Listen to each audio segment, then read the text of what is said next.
You're listening to Get to Know World of Warships, a podcast created by Boggzy and Synpax. Welcome, everybody. Welcome back to this very special edition of our podcast that I think today we're going to call Get to Know Boggzy and Borla. I am Boggzy, of course, joined by Borla. Hello, Borla. Hey, Boggzy. How are you tonight? I'm great, man, because I have a big bowl of spaghetti with meat sauce, and I got a little bit of whiskey here, and I hear that you got a little bit of whiskey there. Is that right? I do. I just had some homemade enchiladas a little earlier tonight. So, yeah, good stuff. And I got me a couple nice bottles that we can sip on while we discuss a few things of interest. Well, that you're going to sip on. You're going to sip on, and I'm going to be drinking my swill over here. Now, our listeners have expressed their appreciation for when we do things other than talk about the namesake of the podcast. So yeah, that's what we're going to do tonight. I think it's a good idea. I know I get comments from people saying they enjoy when we tell little stories and have little personal anecdotes. So we had teased a few weeks ago that we were going to do an entire episode of just that. So I believe you're going to tell us a story about how you canceled your reservation in Italy because your dad told you to. But this was like everybody has cell phones easily, and then you had to find them somehow in Florence, Italy with no contact info. Is that correct? That is correct. And you're going to tell us a little story about the time that you were the ultimate Chad and you literally split a motorcycle helmet down the middle because of an accident, right? Yeah, I did. And I got up and walked away and fooled the guy into thinking I was okay. Jesus Christ. And to this day, I'm not okay. I think everyone in KS, D, E, and F all just collectively went, Well, okay. Well, so that's what's in store for today, guys. But like we said, we're having a little bit of bite to eat here, and we're having a little bit of whiskey. So I'm going to start by just describing the glorious whiskey that I'm drinking. I'm drinking, well, it's a whiskey I've never had before. It's called Stonehammer. It's a layman's whiskey, I would say, and it actually, I've never seen this before. I figured I'd just go to the store and I'd get myself a bottle of Basil Hayden's or something that's, it's not amazing, but it's not, it's certainly not, the lowbrow stuff. And, well, they didn't have Basil Hayden's, and I was deciding between maybe getting Bullet, which I'm familiar with and like a lot, or maybe Buffalo Trace, which is nice, and then I saw this, Stonehammer, and I went, well, I've never tried that. The label actually looks like it's, I don't know anything about it, but the label looks very much like Evan Williams, if anybody's familiar with the sort of lower end of the bourbon spectrum, Evan Williams. So I'm going to have a little bit of that here and add it to my roster of whether I think it's trash or whether I think it's unicum. But that pales in comparison to what you're drinking, so please enlighten the audience as to what you're drinking and how on earth you came across it.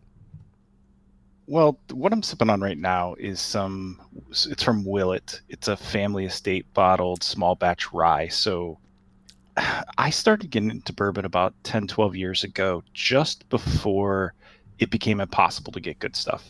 And anybody who is into whiskey understands what I'm talking about. There's so many whiskeys that have just the artificial demand is so high, you can't find it and everything's overpriced. But this is a nice, I think generally like retail, it's supposed to be $60-$70. I think I paid $80 or so at the store, and it's a very smooth rye. I like some of the softer ryes to drink by themselves. I know that's something that whiskey guys often feel very strongly about, but this one's a pretty drinkable rye by itself.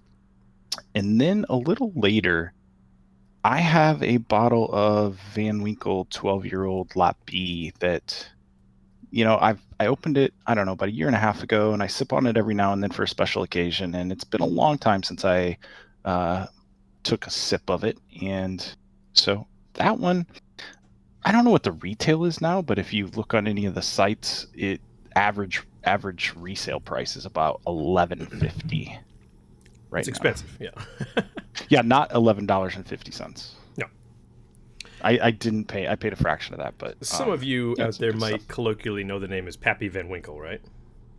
Yeah, this is towards the lower end of the Pappy spectrum. So the Pappy spectrum. Yeah. Well, this they have, and that's another thing. I mean, you mentioned Buffalo Trace earlier, yeah. and Buffalo Trace now is associated with Julian, the Van Winkle, the Pappy's I think it's his grandson, that now has started remaking the Pappies, and they're using Buffalo Trace materials to do so. Oh, that's interesting. And there's actually, I think Hunter Thompson has a really good book about that I would recommend anybody who likes bourbon to read. It's a pretty easy book to read, but talks a little bit about the Van Winkle family and the whole process and everything. But yeah, it's on the grand scheme of things, like the big boy Pappies are the 15 and the 20 and the 23. This is not that. It's 12-year-old lot B, but it's still nearly impossible to find nowadays.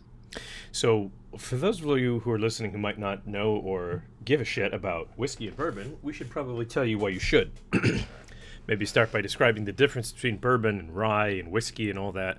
I was a bartender for a very long time, and some of the things I learned, which are pretty standard if you work in and around liquor, are the differences between whiskey and bourbon and Scotch and rye and Canadian and blended and Irish and all that nonsense. So basically, all of it's whiskey. Whiskey is just a blanket term for an alcohol that's distilled from barley, corn, rye, a variety of different starches, different cereals. They get boiled down, they get distilled into alcohol, and then they're almost always, I don't think there is a single type of whiskey that's not then aged for at least a certain amount of time in a barrel. Usually, if you're American, it's usually oak barrels or a variety of things. So it's all whiskey. And then everything else is a subset of whiskeys. So, for example, bourbon has, at least used to be, the general understanding of bourbon was that bourbon had to be made in Bourbon County, Kentucky, in the United States, and it had to be at least 50% corn in terms of what grain it was distilled from. And then it also had to be aged for a certain amount of time, I believe at least 3 years in oak barrels. And bourbon has a distinct sweetness to it. It's not sugary sweet, it's just sort of an aromatic sweetness that you will notice if you like whiskeys. I don't think that it doesn't have to be Bourbon County, Kentucky anymore. I think we as Americans are good capitalists, and we were like, wait a minute, we could be making so much more of this outside of Bourbon County, Kentucky. I think the vast majority comes from somewhere in Kentucky. Various websites say like up to 95%, but you're correct. It can be made all over the place. Yeah. I think, Kentucky bourbon is, what most people think of and reference when they're thinking of bourbon. And I think you did a good job. All bourbon is whiskey, but not all whiskey is bourbon. There's Correct. All kinds of different, yeah. All Scotch is whiskey, but not all whiskey is Scotch. Scotch is just whiskey that's made in a similar fashion, but it has to be from Scotland. There are different regions of Scotland that produce different types of scotches and whatnot. Scotch always has peat moss. Stop me if I'm wrong here, but basically it has peat moss that's is it burned? Is it burned and then it's soaked? Or I forget exactly the process. It's been a while, but Scotch has a distinctly smoky flavor and smell to it that will identify it immediately as Scotch. And it comes from peat moss in some form or another, and I forget exactly how. Do you remember? It is from peat, and peat itself has a lot of moisture in it, and then I think that's burned. Are you a big Scotch guy, Boggzy? I don't know, a big Scotch guy. I like Scotch. There's a variety of Scotches that I have liked over the years, but yeah, I mean, it kind of got ruined for me when I had a girlfriend back in the past. Don't tell Brianna, who I bought us a bottle of Macallan 12, which is, first as Scotches go, it's pretty good. It's I feel like it's the litmus test of, hey, this is a decent Scotch. It's not crazy good, it's not amazing, but it's a good beginner Scotch for people who would like to try it. And she smelled it once and said, "This smells like a Band-Aid." And Oof. I thought, yeah, she's right. And the smokier you get, like a Lagavulin or even the Johnny Walkers, which are pretty ubiquitous, they smell like Band-Aids. They really do. It smells like the Band-Aid adhesive from when you're a kid and you get it wet and then you peel it off 3 days later and then you sniff your finger because you're weird. I really hope you didn't ruin all Scotch for me. I've never had that association, but next time. And I've probably in the last year or so gotten into more of the peaty Scotches. Like you said, the Macallan and Glenlivet and Glenfiddich. Like those are the kind of things that I had drank in the past, and I think that the 12-year Macallan's a very good starting point for somebody who's interested. But I got some Ardbeg, and I got a couple, yeah. And that stuff is the best way I could describe it. I sat outside last fall. It was one of the beginning of fall, and had a little fire going on my patio, and I poured a little bit in a glass, and it was like a campfire in a glass, the best way you can imagine. Yep. That's So, for anybody not familiar, that's a great way to describe it. It just has this earthy, smoky wood sort of smell and flavor to it that until a 5'3", 110-pound creature tells you it smells like a Band-Aid, you assume it tastes like a campfire, and it's delightful. So, well, the bourbon that I'm drinking is a little rough, and by a little rough, what I mean is it's sharp, and it's a bourbon. So bourbons generally aren't sharp. It has a distinct burn to it, and if you guys all know like the flavor of like peppers or chilies, the burning sensation is caused by a chemical called capsaicin, and it's actually like tiny little crystal-like molecules that stab the inside of your flesh and your skin, and that's what that burning sensation is. It's not actually, it's not something else. It's a bizarre thing. If you're also curious, the way you counteract the effect of burning capsaicin is with lipids, fatty lipids. So you wash your mouth out with whole milk or cream or something like that. That will neutralize the capsaicin chemically rather than, I don't know. There's a great Mythbusters episode of they test out all the things, so they keep eating these horrifically awful peppers and throwing up, and it was just delightful. But Stonehammer is hammering the inside of my mouth right now. So that's not a, hey, we're going to have a nice dinner and afterwards sip a Stonehammer, you're saying? No. This is not something that you serve to your lady or boy love or whatever in front of the fireplace on the bearskin rug. They'll get up and leave. Yeah, I'm very fortunate in some ways that my wife does not like whiskey at all.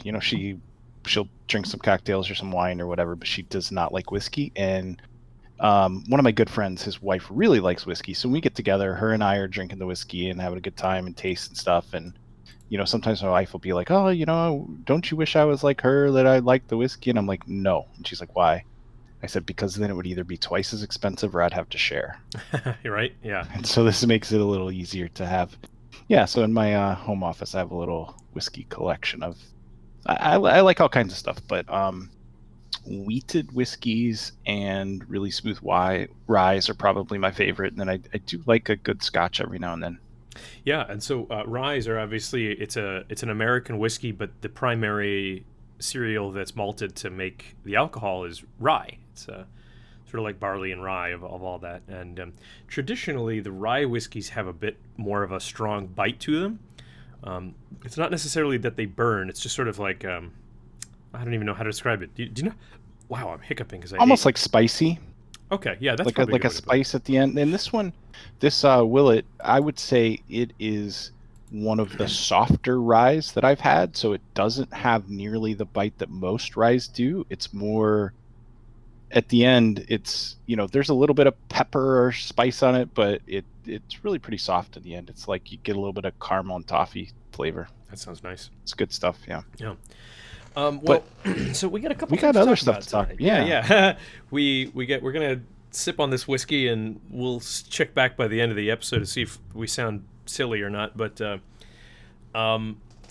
you had asked me, I had asked you about steak, and you had asked me about what it's actually like to go on an audition as an actor in Los Angeles, right? Yeah, I love good stories, and I like the interactions between people, and I have watched a few shows. Actually, I think you and I talked some time ago. The Kaminsky Method. Yeah. Yeah, it was kind of a cool show and shows a little insight on acting or how it's portrayed, at least.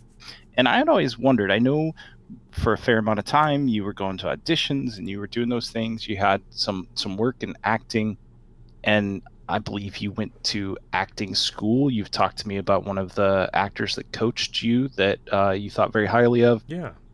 And I'm just curious, like, what's that process like? Like, where Does an agent always refer you? Do you do your own legwork? What happens when you walk in the door? I'd like to hear a good audition story. That's a great question, and it's. I'm actually, as you were asking, I was thinking, God, how do I? There's a lot there, and I'm trying to think how broad do I go versus how specific for a story. So, I have. Let me see here. Okay, so I'll tell us a quick story about a time when I booked a commercial and ended up turning it down. I went through 3 different auditions for it, and then I'll tell a story about sort of what audition culture is like, because it can be very funny. So, generally speaking, I'll break it down into there's union acting work and there's non-union acting work. It used to be, back in the 90s and even in the 2000s, that the majority of stuff you saw on television that wasn't like local access cable or come on down to, Big Steve's Cars, like that's local. That's non-union. It's not through the union of actors, which is called SAG-AFTRA. It's just, it's analog. It's on its own. It used to be that most acting work on television was union, and then 100% because of the internet, but also because of the explosion of cable channels, television channels, but mainly through new media on the internet. It's like 70% non-union, 30% union now. That's just the reality. Whenever you see a little ad pop up on YouTube, in the ad sections, where you're watching that, it says, it's like a 5-second, you can skip after that. Those are definitely all non-union. So if you're non-union, generally speaking, there are a couple in Los Angeles, there are a couple different ways that you can find audition or casting notices. That's what it's called. A casting notice saying, here's what we're looking for. Here's the project. Here's what we're looking for. There are a couple of websites that have a very nice racket going on, bilking you out of as much money as possible while letting you submit yourself for auditions. Now, most of these things they pay very little. It's entry stuff. Like, they pay very little. They're non-union. They oftentimes don't pay anything. It's just, hey, here's an opportunity. Meow, meow, meow. Something to put like in your portfolio or whatever. Yeah, and if you've got nothing, I mean, that's what you have to do, because people, sure, they'll bring, you might be able to wow them in an audition, but you have to get the audition. And to get the audition, you need a resume. It's sort of like you don't go to a job and say, just put me on the job, coach. I swear you'll be really impressed. Most people are like, why would I take a risk like that on you? So that's non-union work. And man, you can be stuck. Like, there are no rules with non-union work outside of just California state law, for example. And even then, California state legislatures and police and whatever, they do not want anything to do with the entertainment industry because it's too complicated and it's a bunch of people playing pretend. So how the hell do they get to the bottom of what's really going on if someone, transgresses? It's such a nightmare for them that they say, hear no evil, speak no evil, see no evil, or whatever that is. So, for example, I showed up a number of times over the years. I'd gone to non-union commercial or other work like that to audition for, and I'll be sitting there waiting for an hour and a half sometimes. And you like look at the clock, you look at the sign-in sheet, and you're like, it's going to be another hour. Like, fuck these people. What is wrong with them? And you have such an attitude about yourself too, being like, well, I deserve better than this. When really it's like, no, you don't. No, you don't. You can sit there, or you can give up a possible opportunity. So you have to sort of weigh to yourself, well, how much do I value my time, and how much am I willing to sit here? I've definitely gotten up and walked away from auditions before when I was like, if you guys can't keep some semblance of a schedule, I don't want to be on a set with you, pretending to be vulnerable or being vulnerable or what have you. Fuck that. I don't want to do it. And then you got union work, which is obviously the Screen Actors Guild is a powerful union, and it has very specific rules about things.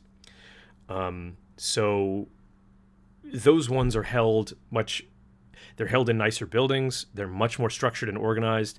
There's a couple fun rules about auditioning for union work.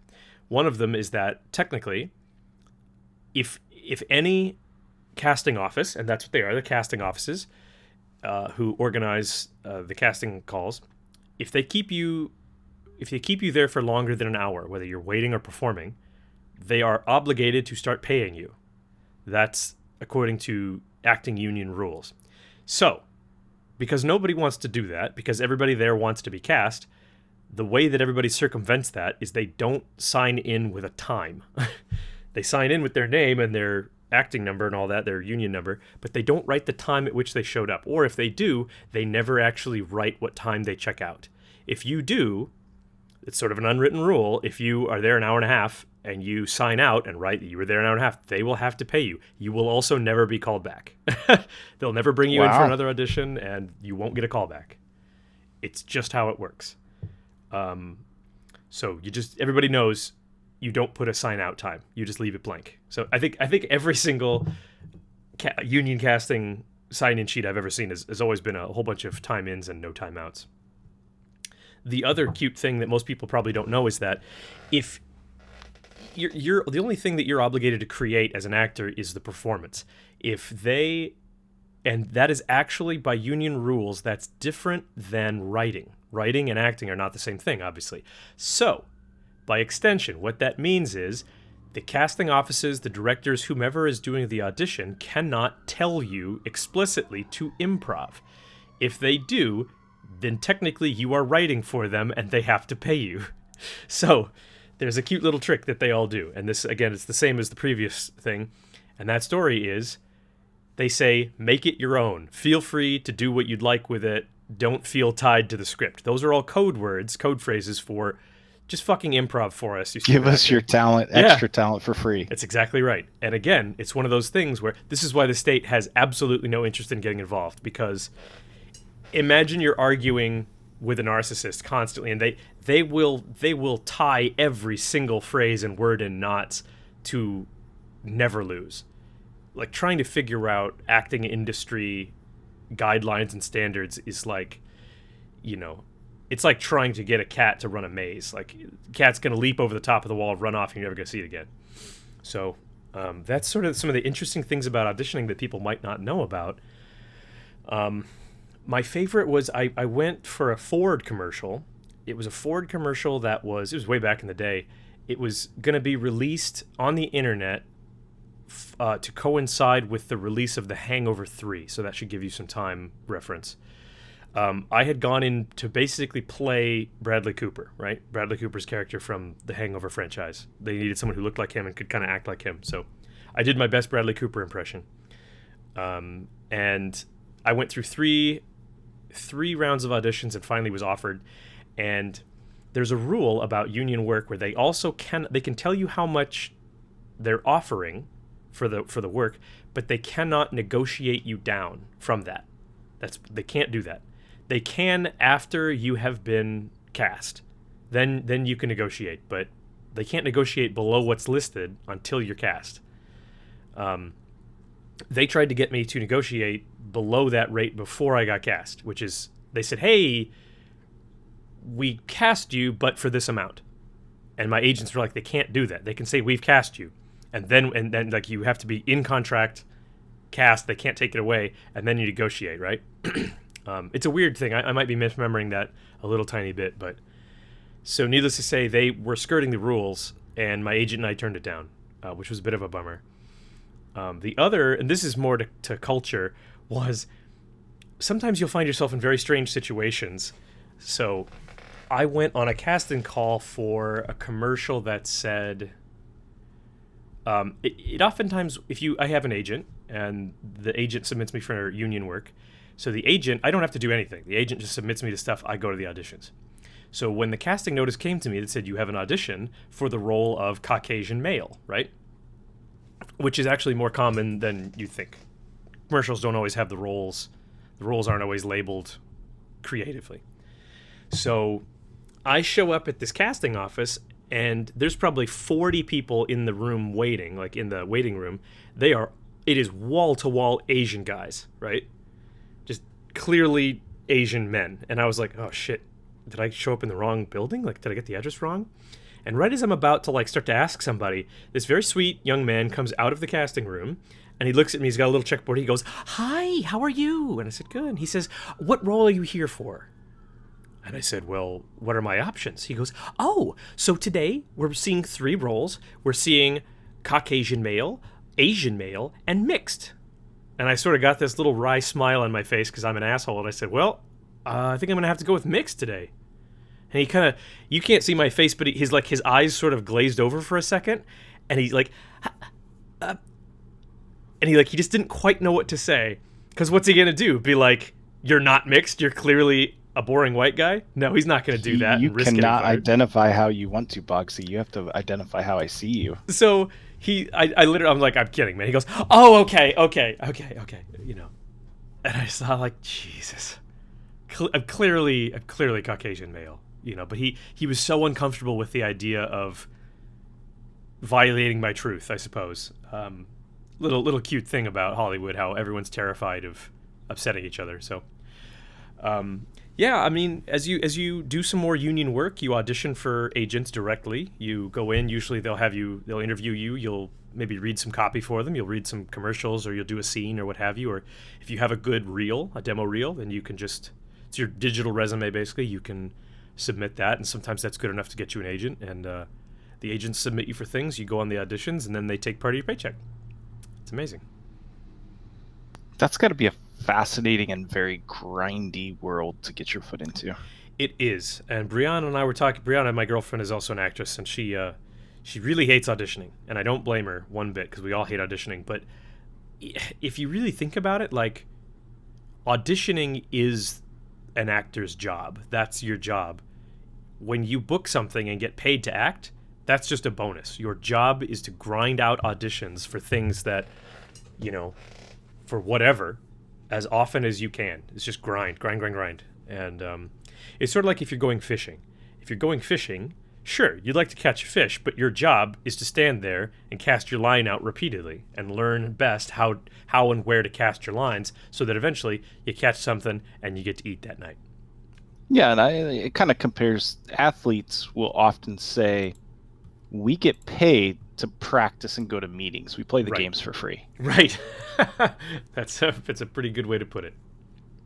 No, that's good stories. I just have always been fascinated by that world. I think seeing how all of that works, how the sausage is made, I think would be a lot less glamorous to some people than they picture the way the acting world is. I see lots of long days and lots of grinding to get to a point where you're actually recognized. The one thing from your story is, like, I have no idea who Bradley Cooper is, but all of our listeners know who Boggzy is, so we know who the winner was there. Well, clearly. Yeah. Well, so you are fond. I've seen many a picture of your meat. Your meat has shown up on my phone in a variety of different circumstances. I've showed the pictures of your meat to Brianna. She's always impressed. I think I gave you some tips for your meat to give to Brianna before. You did give me some tips for me to give to Brianna, but just the tip, and I appreciated that. So tell us about your great love of steak and cooking things on your grill. Yeah, so both the Discord that I run and the one that Boggzy helps run have food channels, and I spend a lot of time. I have a big green egg in my backyard that I've had for a very long time that I make very good use of, and I use it as a grill. I use it to smoke, and I also really like going to nice restaurants, especially restaurants that serve good steaks. So over the course of the last year or two that we've known each other, there's been quite a few pictures of steaks and briskets and all kinds of good stuff. So that's something, when I was a kid, I learned to grill out some and would grill even, 13, 14, 15 years old. Sometimes I would be the one that grilled dinner. My dad was still at work or would be coming home from work, and I liked to do it. So eventually, as an adult, I got a little more serious about it. And when I got an offset smoker after we bought our first house and started playing around with it and decided that I was going to be a little more serious. So that's when I invested in Big Green Egg. For those who don't know what that is, if you've seen like the Kamado Joe's, it's a large ceramic grill. If you can imagine what looks like maybe a giant dinosaur egg, the big green eggs are obviously green. And the idea behind it, I believe they originated, like the idea of these type of grills originated in Asia, and the ceramic acts as a huge heat sink. So it helps you control your temperatures very well. You get the fire in there. The ceramic is a really good insulator. So the temperature, once you get the airflow controlled, basically stays the same unless you adjust the amount of air coming in or going out. So that is good for smoking a brisket or a pork shoulder or ribs or turkey or whatever you may need to keep at a low and slow temperature for a long time. And also, if you instead want to crank up the fire and have it really hot and grill a steak or something like that, you can do it. So, one of the things that I've tried to do in my travels is always hit up the best steak places that I can find. I've been to, a bunch of the places that, you go on the internet, it's the best 50 steak places in the United States or whatever. Some of them deserve to be on the list, in my opinion. Some of them don't. But I really like a good bone-in ribeye. Porterhouse is probably the second favorite. I buy a lot of steak online in some of the places that dry age and send it to you, because sometimes you can't find locally really high-end steaks, or it's a bit of a ways. And so for special treats, sometimes I'll throw on a nice tomahawk or a 30, 60, 90-day dry age steak, and often enjoy showing those pictures. But that's just been a hobby of mine and something that I really enjoy. I'm a big carnivore, and I think our mutual friend Late Light would appreciate that. I like a good steak, and there's so much you can learn and have fun with it. Reverse searing them in a cast iron skillet in the house, if you don't have a grill, is probably the best way to make a really nice steak. Anybody can do it with an oven and a cast iron skillet. You will set off your smoke alarms if you kept the battery in them. But that's something that I really have a good time with. It's kind of become a little bit of a meme or a joke to a lot of my buddies online. Like you referenced, there's always asking for me to set up an OnlyFans for my meat, and they're referring to like the steak or the brisket or whatever. And yes, your meat and my feet. Love that, right? Yeah, right. But if somebody's interested in doing that sort of thing or learning about it, I just encourage them to pick up the hobby and go. You can get a cheap Weber kettle grill and learn to grill. Like I said, you can make some of the best steaks you can have if you have an oven and a nice cast iron skillet. There's some approachable higher end steaks. If you go, you probably have a local butcher. If you Google it, there's probably one nearby. If you're not really someone who's shopped there before, most places have one, or go to a place like Snake River Farms or Shepherd's Meats or somewhere like that online, and they'll ship dry aged or even whatever kind of steak you want, Kobe beef. But it's something that's really been an interest of mine for 20 years. Why don't you give us a little heads up? Because it was sometime in the last couple of years I actually found out what the difference between a lot of what the steak cuts are. I mean, I had no idea what a porterhouse was. I didn't know what a tomahawk steak was. I didn't know what skirt steak was versus a filet mignon or a New York strip. So, or a T-bone, for God's sakes. Why don't you, if you got a minute, which I think you do, give the audience an idea of what the basic rundown on steak cuts is. So a lot of people are familiar with a fillet, and a lot of people, I would consider them people who mostly aren't super serious about steaks, always consider that the best steak. And really, in my opinion, that's because the texture is usually very clean with a fillet. It usually has a very mild flavor. So decent restaurants will often dress up a fillet by putting something else on top of it. You'll get some type of topping or demi-glaze or sauce on the top of it to give it some flavor. Maybe they'll put some crab or something. You'll get that type of dressing on it. I think that's a safe steak for people who want something that they're probably going to like, but they maybe aren't into the really rich, beefy flavor of some of the other cuts. My particular favorite, as I mentioned, is a ribeye. So, that's the rib bones of a cow. It's a rib bone is going to have, or the ribeye is going to have more fat than many other steaks. And a lot of people have gotten turned off because the ribeyes they've gotten have not been high quality. So it's gristly and there's big, veins of fat in there that are chewy. If you're going to get a ribeye, you need to spend the money, in my opinion, on a decent ribeye. You need to get one that's prime, preferably. Some places are even marketing what they call upper prime now, or you could get something that is Wagyu beef or of a higher quality if you really want to try everything that a ribeye has to offer. And to me, the ring around the outside of the ribeye. The cap is some of the richest, best parts of the cow that are there. Mm-hmm. And if you cook that just enough so that the fat starts rendering down, to me, that's about the best meat, some of the best meat in the world.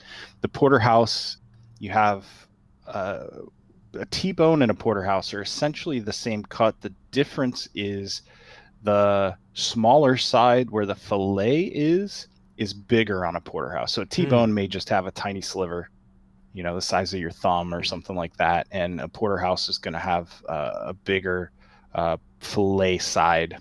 And then the New York strip section is on the other side. That's probably my second favorite steak. There's some variety. There's, a definite difference in texture between each side of that bone. And it's pretty solid. New York strip would probably be next for me. I would say that's kind of a middle ground for people between a fillet and a ribeye. If you get a well marbled New York strip, that's something that a lot of people would enjoy, maybe even if they didn't like the greater fat content of a ribeye. And then you can kind of go down into all the other stuff, the hanger steaks and the flank steaks and sirloin and all that good stuff. But I think those are the main ones that if you go to a nice steak restaurant or you're going to try to make a good steak at home, that's kind of the thing that you're going to be looking for. And one of the things that I think is cool, if you go to, depending on where you're at in the country, a lot of nice steak places serve porterhouse for the table. Mm-hmm.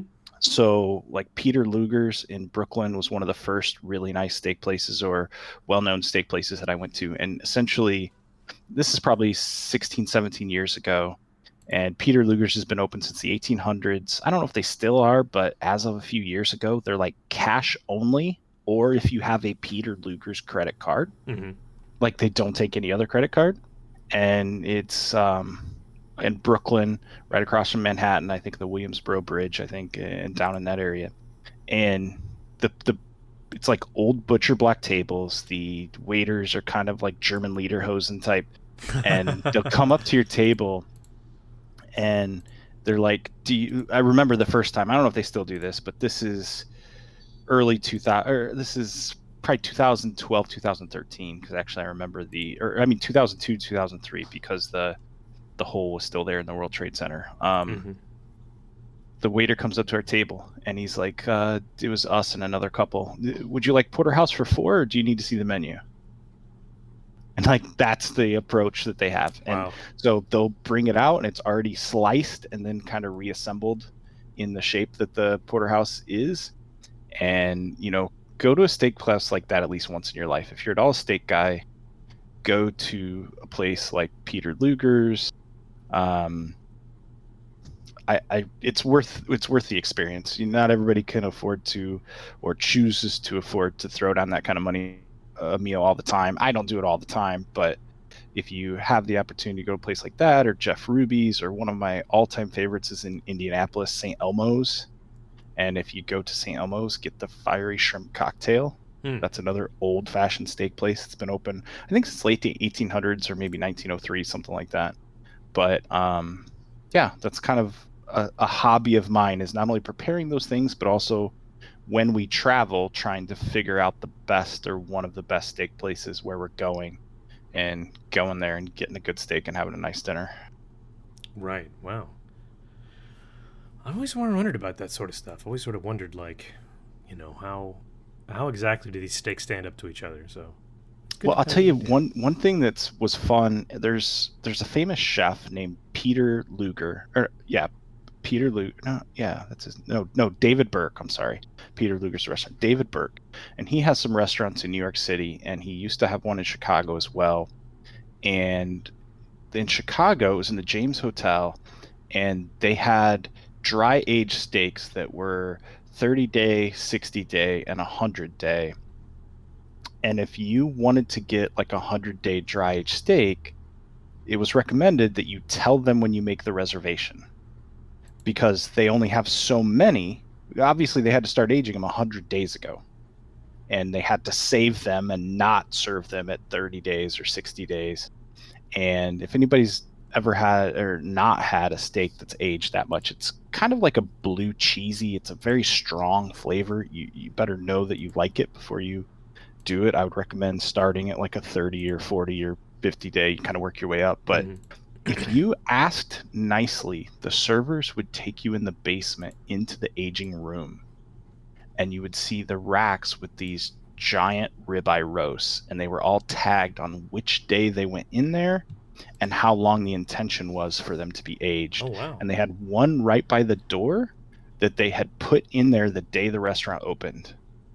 And it was down to barely more than the bones, just all the moisture and the bacteria and it's a good bacteria, and they trim some of that off. But if you have the opportunity to go to a place like that, absolutely do it. But yeah. Wonderful. Whiskey and beef. That's whiskey and beef. That's my stuff. Hell yeah. Well, I'm glad I got to know a little bit about that. Well, should we move on to our next guest, which is us giving each of us a story of something ridiculous that happened in our lives? I want to hear this Italy thing. So my understanding, I'll set it up, is you were in Europe for a while. Your dad, who lives in Oregon, was taking a family vacation to Florence and said, "Hey, Boggzy, come meet us. You don't have we'll take care of the place to stay. Just hook up with us and hang out with the family for a few days or a week." Yeah. So I did. In 2007, I went to Europe and I studied in England. I studied acting in London. And then I did that for about 2 months.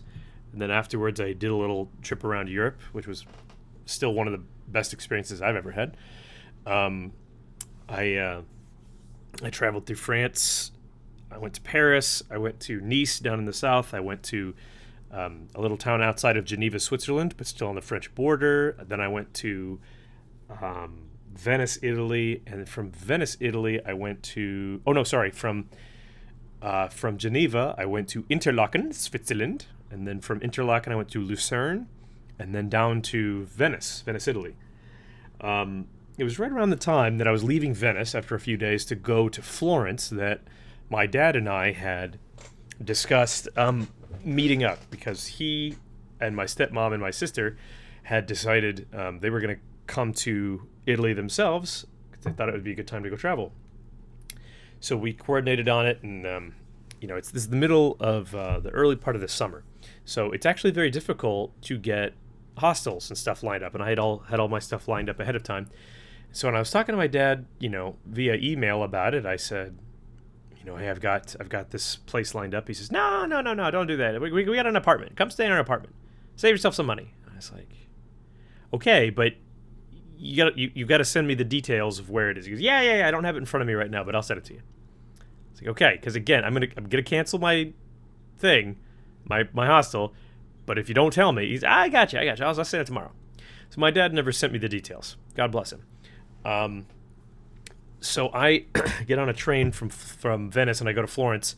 I get off the train. I have no idea where my family is. Now, Florence is a big city. It's not like New York City size, but it's a big city. Enough people that you can't just knock on doors and find out, where your silly American family is. So I spent the next 8.5 to 9 hours doing different things to try and figure out how I could find my dad.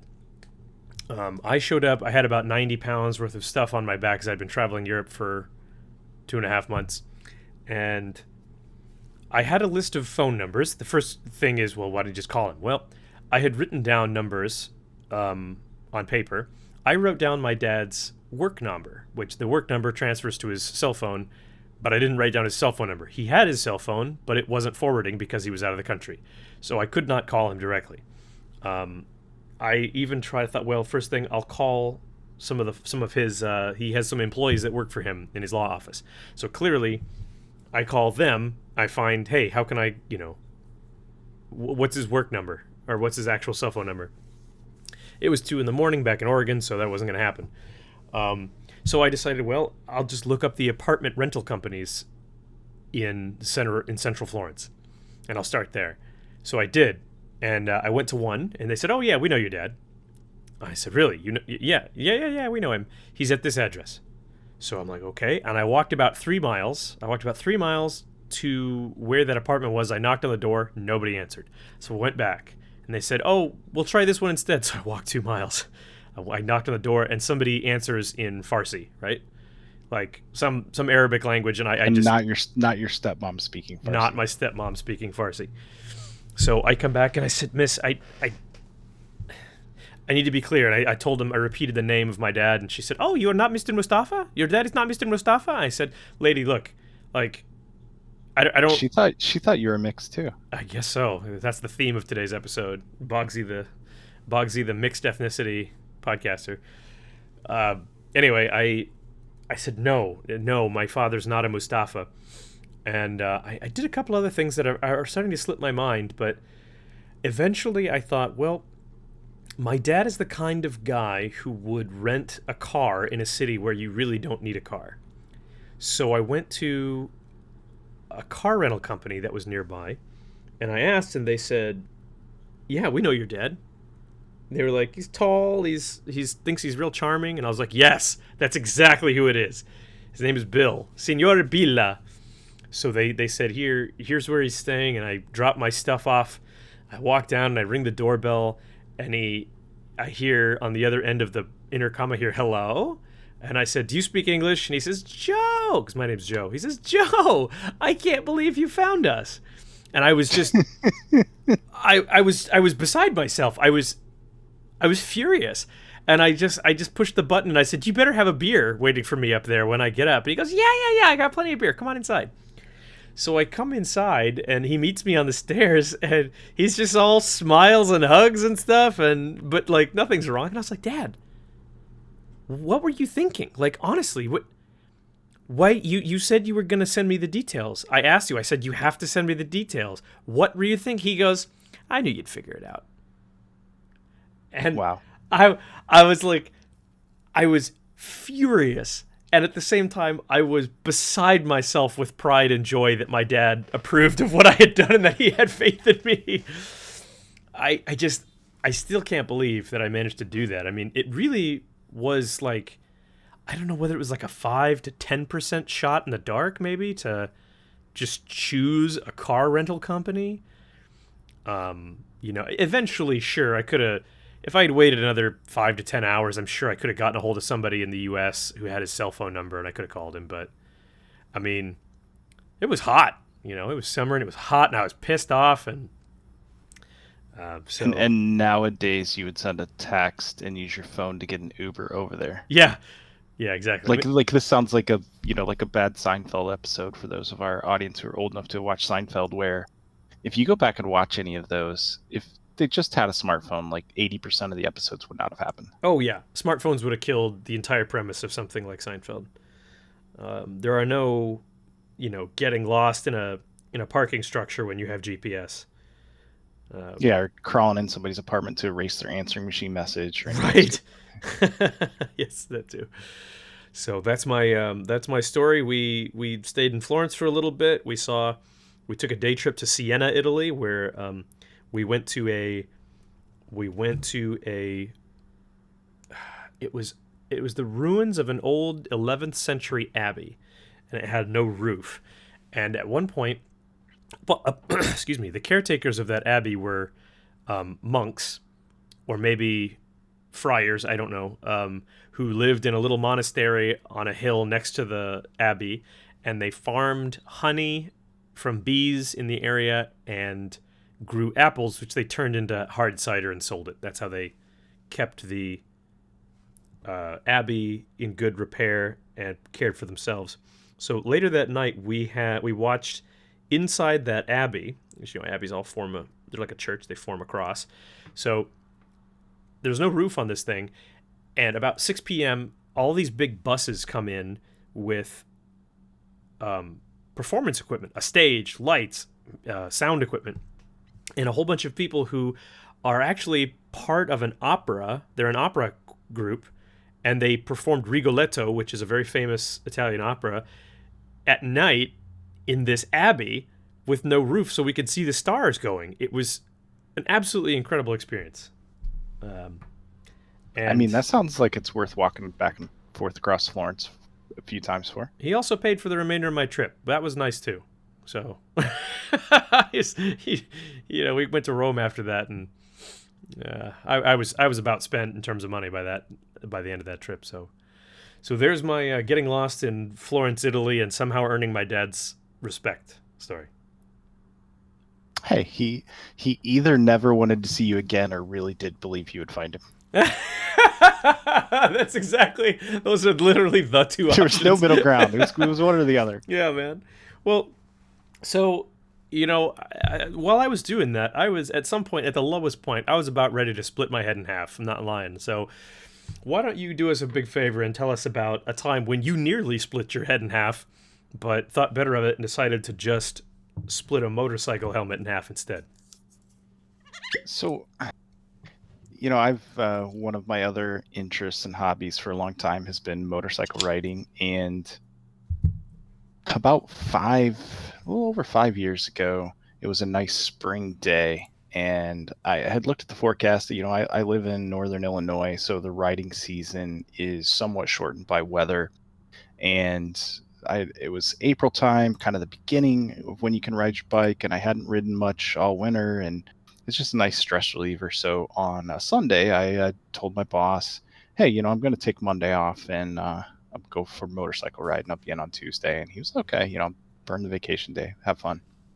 So I decided to get up very early in the morning, and I live, southwest of Chicago, about an hour, and just decided I was going to head northwest up towards like the northwest corner of Illinois and see where the day took me, and have a good time, just kind of chill out. And I got started pretty early. So the next thing you knew, like I'm up by, for those who are familiar or those who can look at a map, I'm all the way up by like Galena, Illinois, Dubuque, Iowa area. And I thought, you know what? I'm going to see if I can make it from my house to Minnesota and back in a day, like without like really pushing it hard. And I had a Harley Davidson Road Glide. So it's a big, comfortable bike.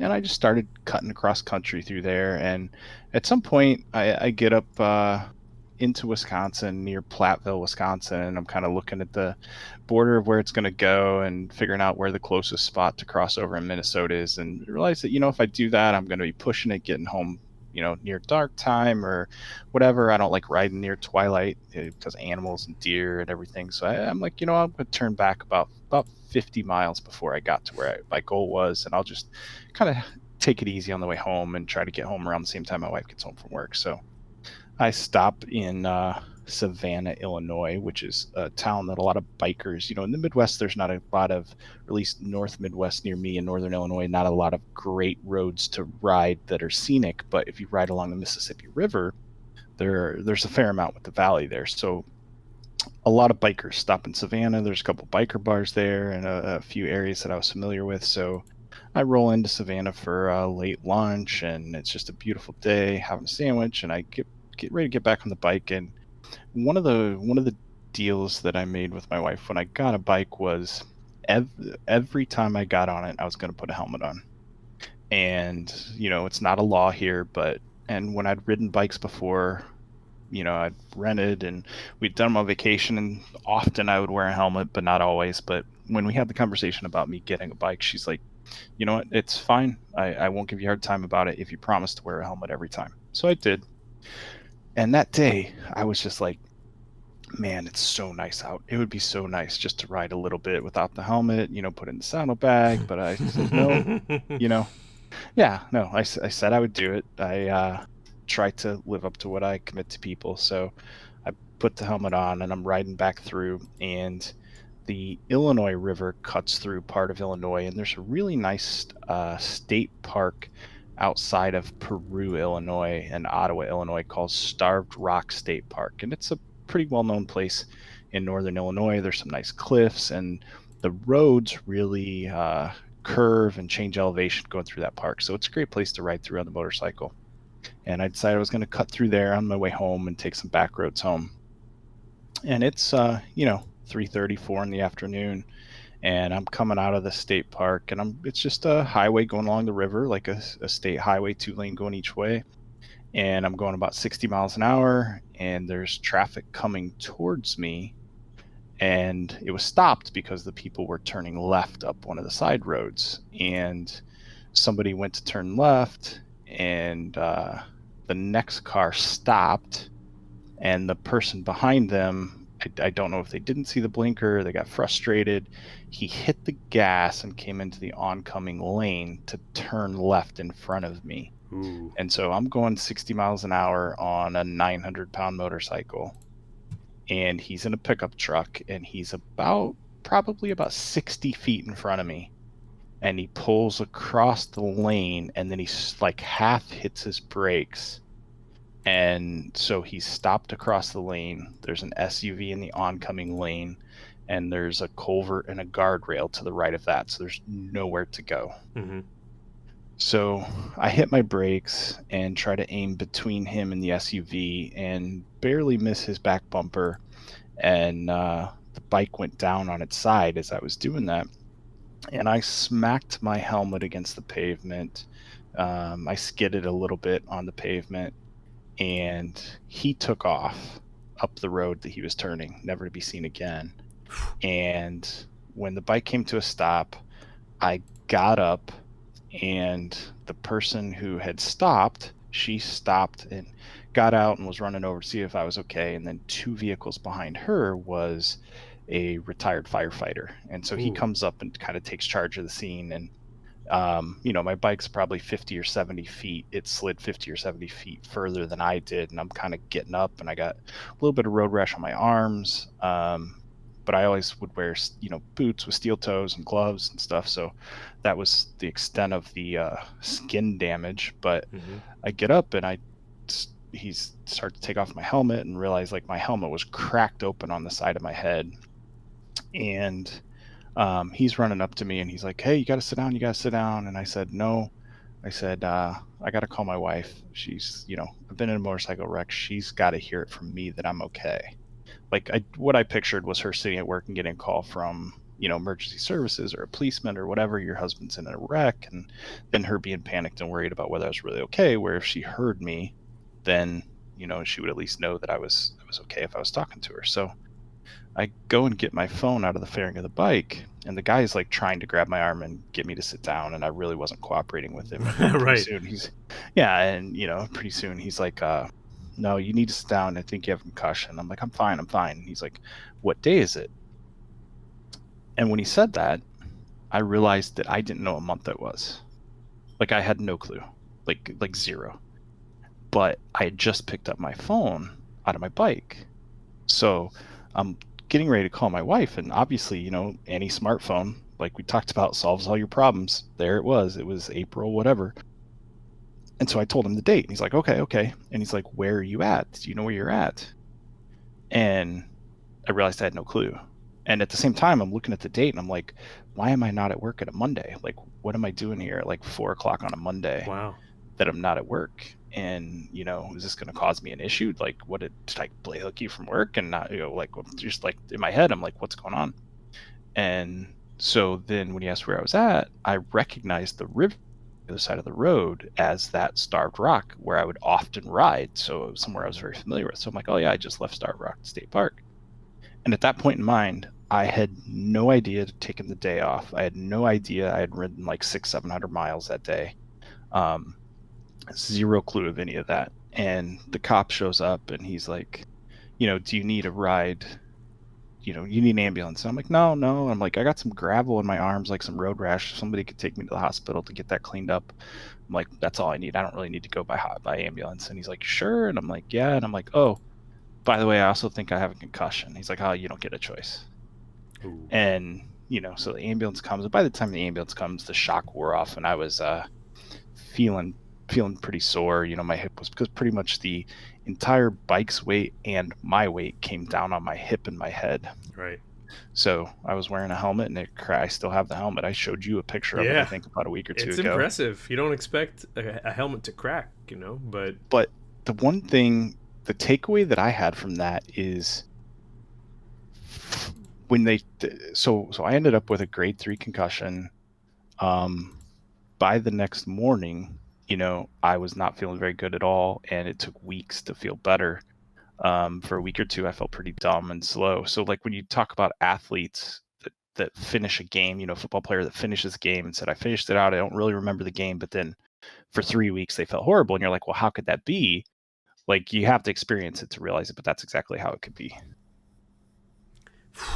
Man, the fact that you managed to, well, for one, survive an impact like that happens to split a helmet, obviously, but to come out of it without any, without life-threatening injuries, I suppose, is really a remarkable thing. Yeah, it's a very weird experience to get a concussion like that because, I consider myself somebody who can focus pretty well, multitask, like relatively intelligent, can think on my feet. And, relatively intelligent. Obviously. But like 5 days after the wreck, I couldn't have watched a Seinfeld episode and followed it. Oh, really? Like I just couldn't have. Like I remember watching TV or trying to watch TV 5-6 days later, just some lighthearted sitcom, and I just couldn't follow the dialogue. Mm-hmm.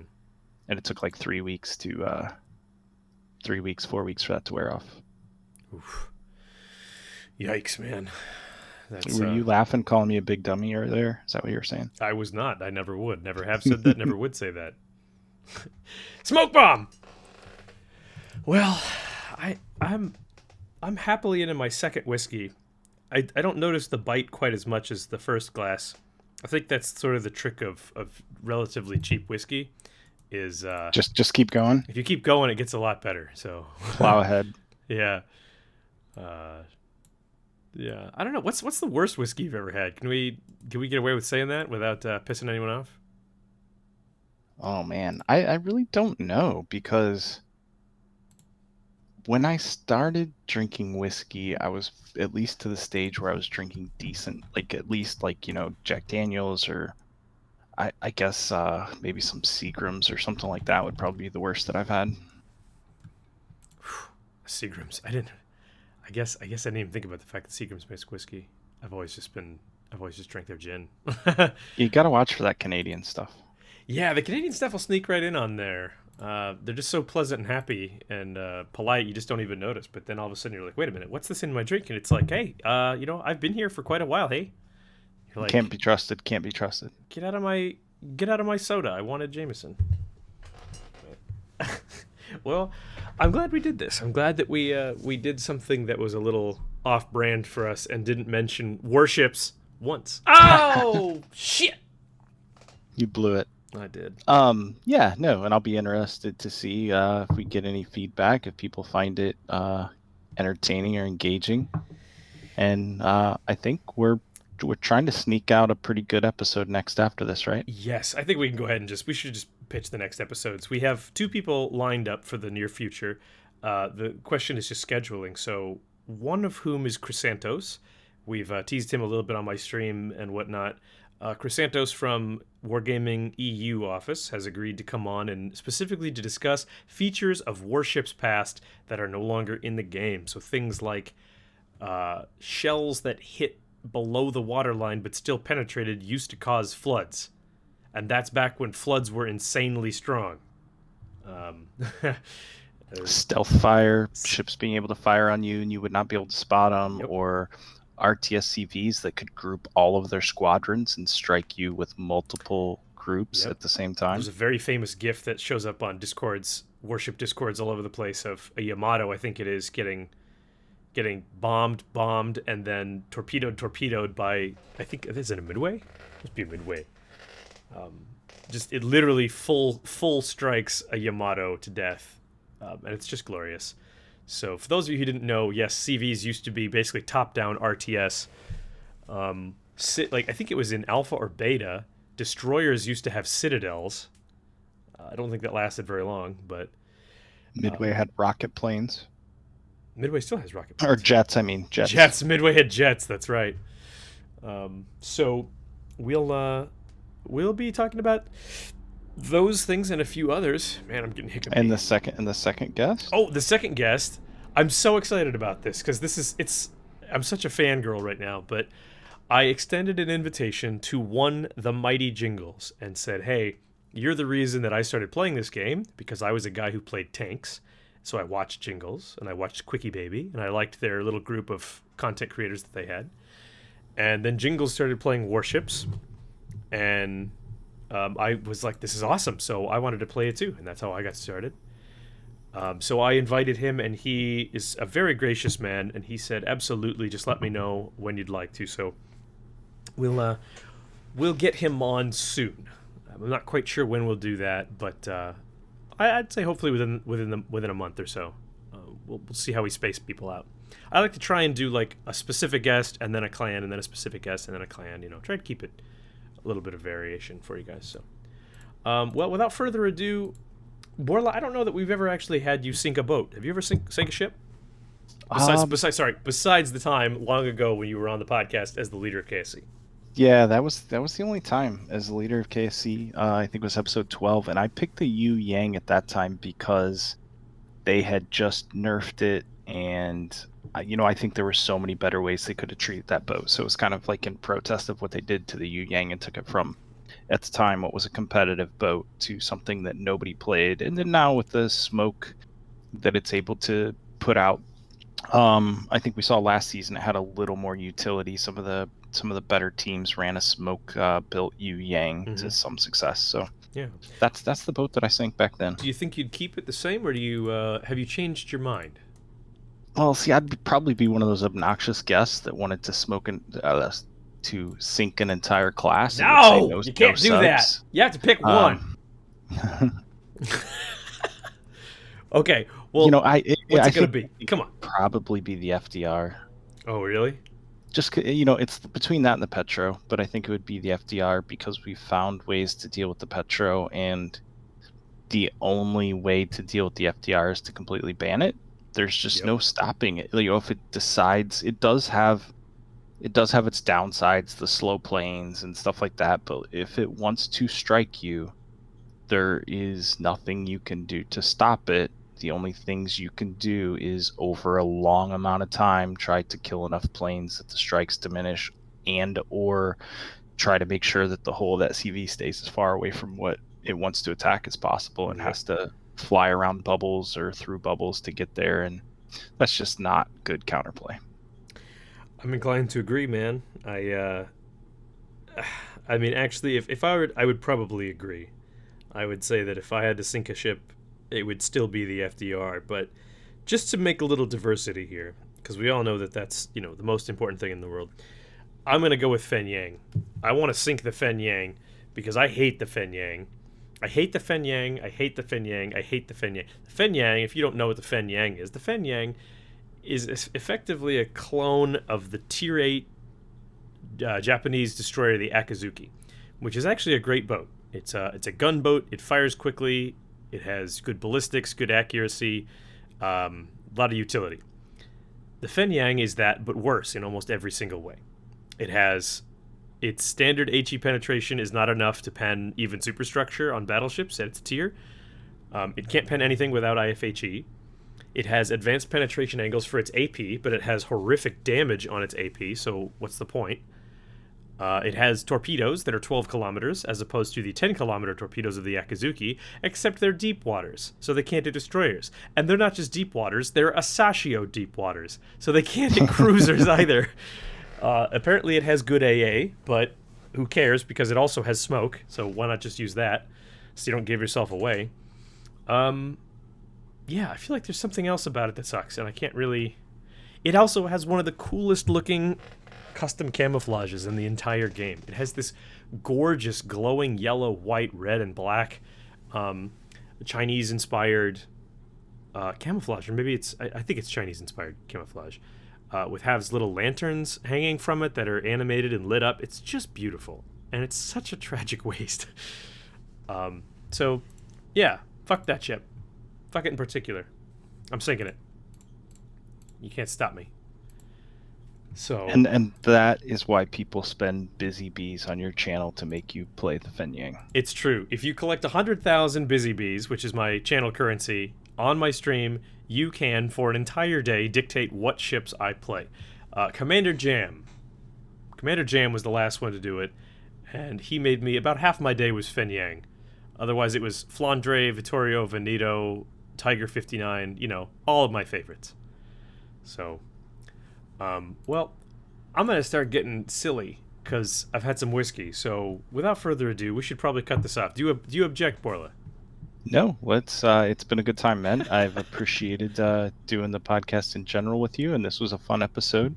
And I'm looking forward to Chrysantos and Mr. Jingles in the near future. Me too. I'm really looking forward to Chrysantos because I want to hear from the mouth of a wargaming employee who's very familiar to us what exactly was going through the mind of the company when they had some of these things. And then I kind of want to hear like what was it that made them think, okay, we need to stop. We need to stop offering floods for, water line hits or what have you. I want to know what the logic behind it was. So stay tuned. Hopefully we'll get that next week. We're still trying to coordinate with him. Obviously, he's 10 hours ahead of both of us, and he's a busy fella. So we'll have to be patient as well as you, and hopefully we'll get him next week. So otherwise, that's it from me. Anything else from you? No, hope everybody has an enjoyable and safe weekend. Absolutely. Thank you all, as always, for listening. We appreciate it very much. If you like the podcast or you have ideas for things that we could talk about, people we could interview, or if you just want to tell me that I suck, you can feel free to join me on my Twitch stream at twitch.tv/BoggzyTime. Come on and say hi. Without further ado, it's been a pleasure hosting Get to Know Boggzy and Borla, and we'll see you guys next time.